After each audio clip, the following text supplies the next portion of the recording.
안녕하세요. 지난 시간에는 어차피 아이는 마음대로 자란다 라는 주제로 이야기를 나누었고요.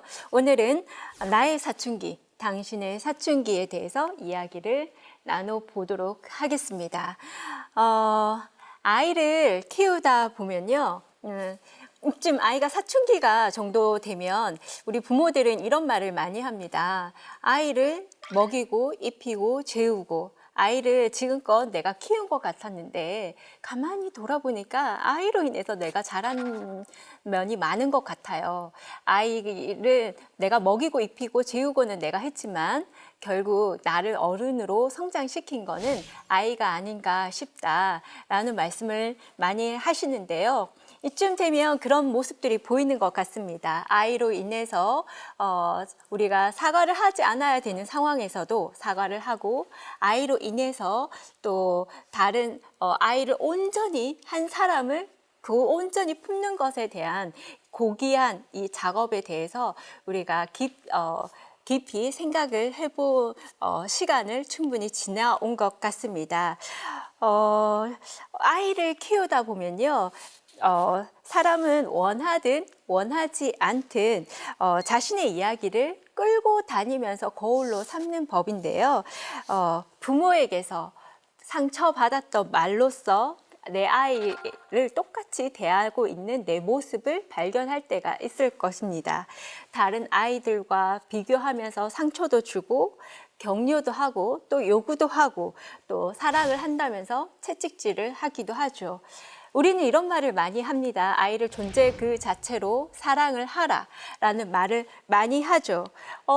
말대로 하고 있는 것 같기도 하고 때로는 그 말 자체가 굉장히 무겁고 어렵기도 합니다.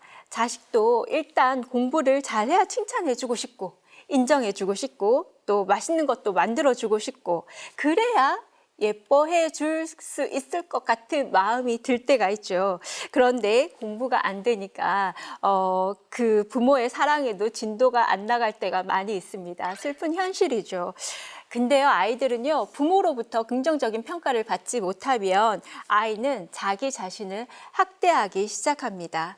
그래서 우리가 어렸을 때는 가족의 형태가 그래도 부모님과 주변의 이웃 사촌들과 담벼락이 없는 이웃 사촌들과 그리고 사촌들, 할머니들 가까이 살았기 때문에 부모에게 말을 일러 바치지 못하면 그 주변의 다른 인물들에게 우리는 일러 바칠 수 있는 시간들이 많았었는데요. 요즘은 많은 가족의 형태들이 바뀌었죠. 그래서 아이들이 억울하고 슬프고 속상한 것들을 내 부모에게 일러 바치지 못하면 아이들은요, 결국 내 자신을 확대하게 됩니다. 그래서 우리 집에는 우리 엄마가 있어. 너 나한테 이렇게 하면 우리 엄마한테 가서 다 일러 바칠 거야 라는 아이 마음속에 그런 든든한 지지자가 있게 되면 아이는 결코 삐뚤어진다거나 다른 방향으로 갈래야 가기가 어렵습니다. 그래서 부모는요, 어떤 말이든 아이가 하는 말을 들어줄 수 있는 사람이어야 합니다. 아이에게서 사춘기가 왔다는 건요, 그래서 우리에게 좋은 신호인 것 같습니다. 아이를 이제 다 키웠다가 아니라 이제부터 좀 더 제대로 우리가 아이를 바라볼 수 있는 시기가 되었다는 반증이기도 하니까요. 그래서 육아를 하다 보면 그런 것 같습니다. 아이 어렸을 때 나는 부모님과 놀이동산을 가본 적이 없는데 아이를 키움으로 인해서 놀이동산을 한 번 더 가고요. 또 부모에게서 나는 이런 말과 이런 격려와 이런 지지를 듣고 싶었는데 그런 부모가 없어서 어려웠기 때문에 내 아이에게는 이런 말을 하고 이런 격려와 이런 지지를 하는 부모가 되고 싶다는 욕망에 휩싸이기도 하죠. 그런데 부모는 하고 자녀 관계는 그런 것 같습니다. 부모는 아무리 잘해줘도 자녀에게 미안한 존재인 것 같고요. 또 자녀는 부모가 아무리 잘해줘도 엄마가 나한테 해준 게 어딨어. 좀 더 제대로 잘 해줘. 그렇게 요구하는 관계가 부모와 자녀와의 관계인 것 같은데요. 그래서 부모는 동심을 2번 살기도 하지만 그래서 항상 미안해하는 존재, 부모와 자녀의 관계가 그런 것 같습니다. 그래서 아무리 까칠하고 또 반항적인 아이라도요, 아이들은 부모로부터 언제나 사랑을 받고 싶어 합니다. 부모와 자녀 사이에 불화가 있고 다툼이 있을 때에도 우리가 결코 자녀에게서 거두지 말아야 될 하나는요, 분명한 하나는 절대 사랑을 거두지는 말아야 되겠습니다. 그 사랑을 거두거나 그 아이의 결과에 따라서 사랑을 좌우한다는 것, 그런 건요, 협상의 대상이 아니고요. 어떠한 경우에도 내가 네 옆에 있어, 내가 너 마음을 다 알아 라고 하는 게 부모가 갖춰야 될 자세가 아닐까 싶은데요. 애착 창시자 존 보일비는 이런 말을 했습니다. 봉우리에 오르려면 베이스 캠프가 필요하다. 네, 높은 에베레스트 산의 정상에 오르려고 하면요, 그 원주민인 쉘파의 도움을 받아야 되죠. 쉘파는 날씨를 예측을 하고 그 주변 환경을 보면서 오늘은 여기서 쉬었다가 여기서 좀 더 머물렀다 가고 길을 가이드하고 안내를 해줍니다. 우리도 아이들 곁에서 우리가 사춘기였을 때를 기억을 떠올려 보면, 아, 나도 부모가 내 옆에 가끔은 그냥 가만히 있다가 아무것도 하지 않다가 내가 꼭 필요할 때만 있어줬으면 좋겠지 했던 기억을 떠올리고요. 부모에게 좀 거짓말을 하고 친구를 만난다거나 학원을 간다고 해놓고 가지 않고 책을 산다고 해놓고 책을 사지 않고 용돈으로 쓴다거나 거짓말했을 시기도 있고, 또 부모 몰래 이성 친구를 만났던 기억도 있습니다. 그때 내가 사춘기였던 시절을 떠올리면서, 그러면서 내가 아이 곁에 어떤 쉘파의 역할로 옆에 있어 줄까를 떠올리면 우리가 동심도 한 번 더 살면서 자녀 곁에서 또 정확 안내, 가이드 역할을 할 수 있는 부모로서 옆에 있어줄 수 있을 것 같습니다. 그래서 육아는요, 항상 자신의 문제를 기반으로 하고 있거든요. 그래서 아이의 어떤 문제에 대해서 화가 날 때는 이게 아이의 그 문제 자체에 화가 났는지, 아니면 내가 어렸을 때 받지 못했던 문제 때문에 화가 나는지를 항상 명심을 하고 아이에게 물어보면서 다시 한번 아이와 관계를 새로운 관계를 맺어가면서 아이에게 가이드라인을 해주는, 그래서 한 번 더 결국 아이를 키웠지만 아이를 키움으로 인해서 내가 어른으로서 한 뼘 더 키우는, 그래서 아이아, 육아지만 결국은 귀를 육, 나아, 내 자신이 자랐구나. 아이의 그 어려운 시기를 옆에서 쉘파 역할을 하다 보면 결국 내가 자랐구나를 느낄 수 있을 것 같습니다. 그래서 사춘기를 어려운 시기로만 보지 말고요, 아이도 자라고 나도 부모로서 어른으로서 한 뼘 더 자랄 수 있는 중요한 시기이구나 라고 생각을 하면 언제 끝날까가 아니라 이 언젠가는 끝나는 이 시기에 내가 어떤 모습으로 옆에 도와줄 수 있을까를 고민하면서 함께 성장하는 중요한 시간이 될 것 같습니다. 두 번째, 다정함은 체력에서 옵니다. 아이를 키우다 보면 어제까지 너무 예뻤던 아이가 오늘 갑자기 너무 버겁고 힘겨울 때가 있죠. 아이가 어릴 때는 가령 분명히 다른 일이 없는데 어제까지 굉장히 괜찮던 아이가 오늘따라 너무나 내가 돌보기가 버거워. 그럴 때 나를 돌아보면 기초 생활이 무너졌을 때 아이를 보기가 힘들어집니다. 가령 내가 삼시세끼를 제때 못 차려 먹고 아이를 돌보느라 식탁에 서서 급하게 밥을 먹었거나, 또 잠을 제대로 아이 재우고 나서 육아 정보를 찾느라 또 열심히 인터넷 앞에 있었거나 제대로 잠을 못 잤거나 그랬을 때, 나의 기초 생활이 무너졌을 때 아이를 보는 게 버거워졌던 경험이 다들 있을 겁니다. 아이가 사춘기가 되었을 때도 마찬가지더라고요. 아이의 말을 아이가 왜 그랬는지 궁금하고, 또 아이의 말을 시시콜콜한 이야기를 잘 들어주고 아이의 불평불만을 잘 들어주고, 평소에는 그렇게 잘하는 나름대로 나 괜찮은 엄마야 이랬는데 갑자기 아이가 하는 학교의 시시콜콜한 이야기를 듣기가 버거워지고 아이의 아이가 하는 연예인 이야기나 일상 얘기를 듣는 게 너무 힘들어지고 제발 입 좀 다물고 너 할 일부터 제발 하면 안 되겠니? 나의 잔소리가 좀 많아지고 이럴 때가 언제인가를 돌아보면 나의 기초 생활이 무너졌을 때 밥을 제대로 못 먹었거나 또 일하는 엄마일 때 업무가 가중이 되어서 도저히 나를 돌볼 시간조차도 없는데 아이를 돌봐야 될 때 또 집안일이 굉장히 많거나 집안에 아주 큰 경조사가 있을 때 그럴 때는 내 아이에게 집중하기가 어려워집니다. 그럴 때는요, 뭔가 우리가 둘 다를 잘하려고 하면 어려워지는 것 같아요. 그래서 아이에게 조금은 좀 무신경하고 잠깐 놔둬보고 나를 돌아보고 내가 지금 무엇을 원하는가. 내가 지금 내 업무에 너무 버거워서 아이의 말이 귀에 들어오지 않구나. 이럴 때는 아이에게 양해를 구하면요. 아이는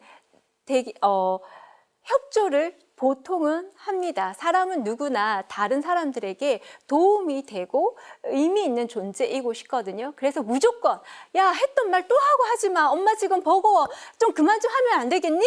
그러는 것보다 나의 상황을 아이에게 설명을 해주세요. 엄마가 지금 업무가 너무 많아. 그리고 다음 달에 할머니, 할아버지, 또 칠순잔치, 팔순잔치 준비를 하느라 엄마가 거기에 온 신경을 쏟느라 너의 이야기를 집중하기가 조금 힘들어.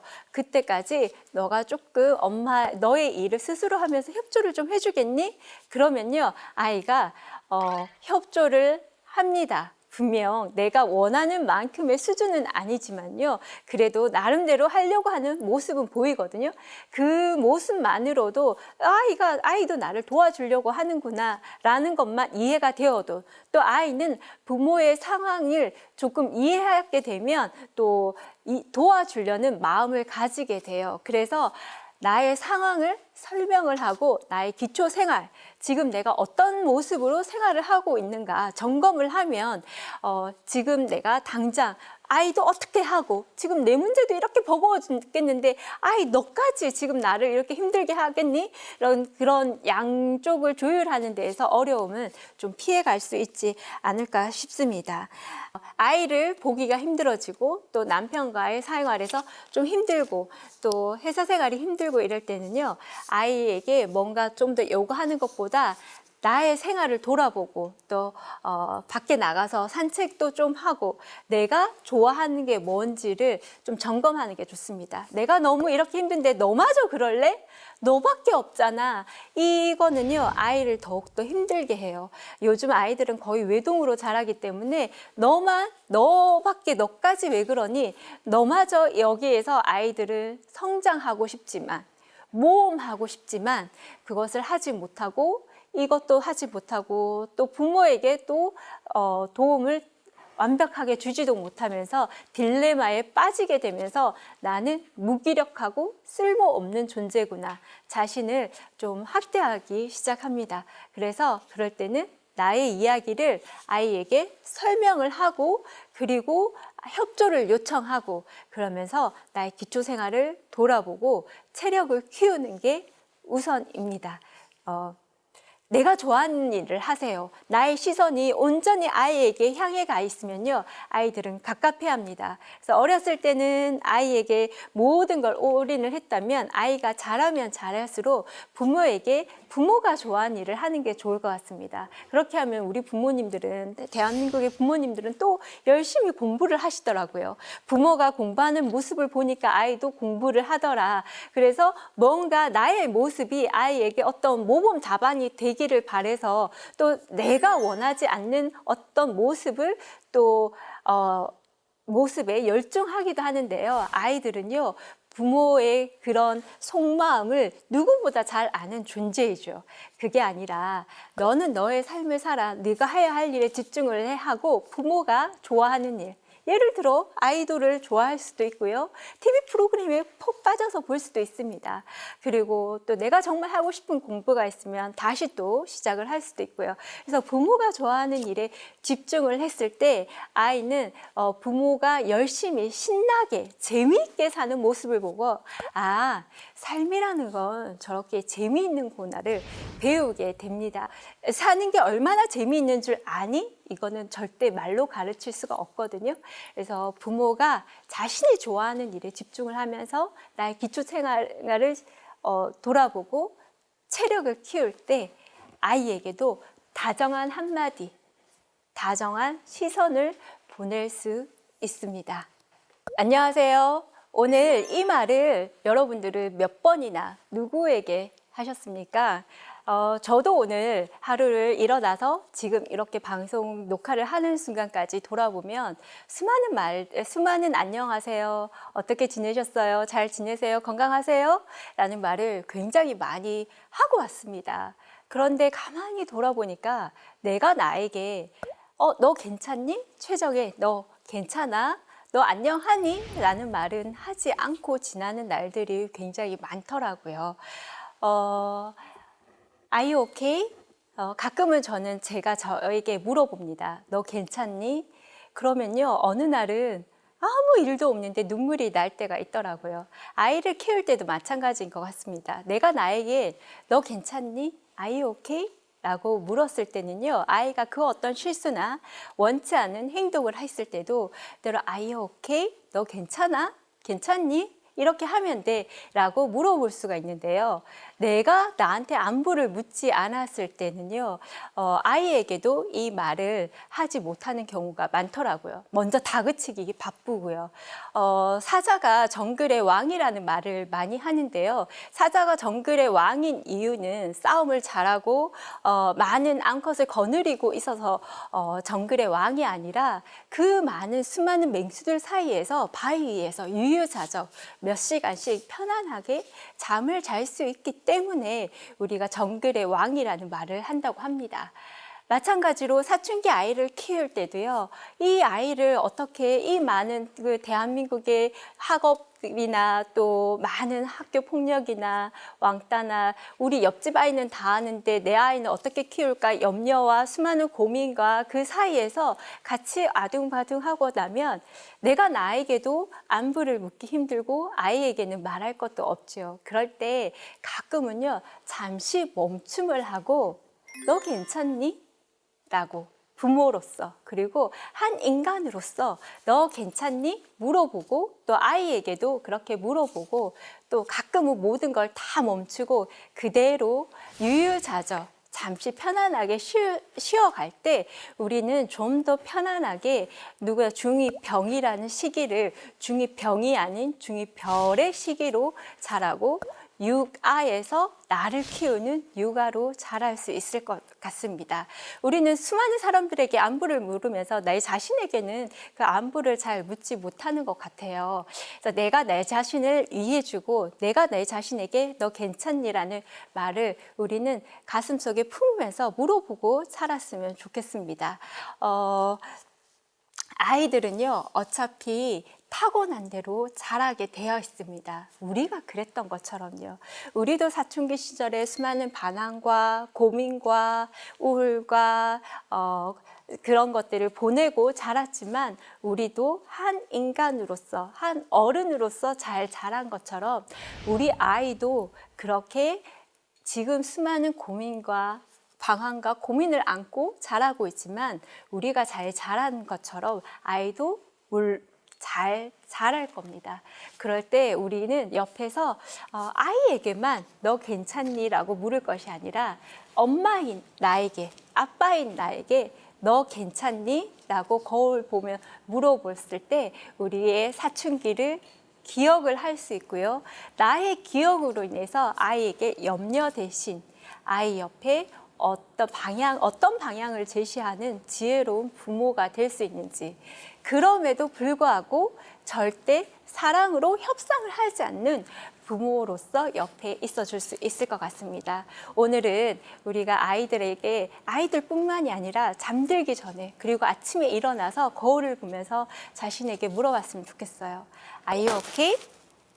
Yes, I'm okay 라는 답이 나왔을 때 우리는 그 아이 옆에 그런 부모로 지혜로운 어른으로 방향을 갈팡질팡하는 아이 곁에 아이도 어떻게 잴지 몰라서 우리에게 함부로 말을 하고 우리에게 공격적인 말을 하고 또 자기는 원하지 않았지만 툭 내뱉은 말로 우리에게 상처를 줄 때 우리는 휘말리지 않고 방향을 제시하고 옆에 그냥 함께 시간을 보내는 부모로서 옆에 있어줄 수 있을 것 같습니다. 부모들은요, 어떤 부모들은 아이가 아니요 라는 말에 대해서 굉장히 무서워하기도 하는데요. 아니요 라는 신호는 굉장히 좋은 신호이기도 합니다. 아이가 자신의 생각이 잘한다는 분명한 증거이기도 하니까요.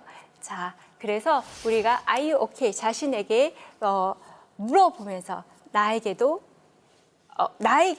너에게도 물어보면서 좀 여유롭고 사춘기라는 정글 속에서 유유자적하게 아이를 병이 아닌 별로서 볼 수 있는 함께 성장해 나가는 부모가 되었으면 좋겠습니다. 오늘 2부에서는요. 당신은 좋은 부모입니까? 나의 사춘기, 당신의 사춘기. 그래서 육아는 육아다. 다정함은 체력에서 온다. Are you okay? 이렇게 3가지 주제로 물어봤는데요. 아이는 어차피 자기 마음대로 자랍니다. 이 말은 다른 말로 하면 사람은 자기가 태어난 존재의 이유를 찾아서 그 방향대로 자라게끔 되어 있습니다. 우리는 그 아이가 타고난 가능성, 존재의 가능성에 언제든 응원을 하고 박수를 쳐주는 그런 부모로서 지혜로운 어른으로 함께 성장해 나가기를 바랍니다.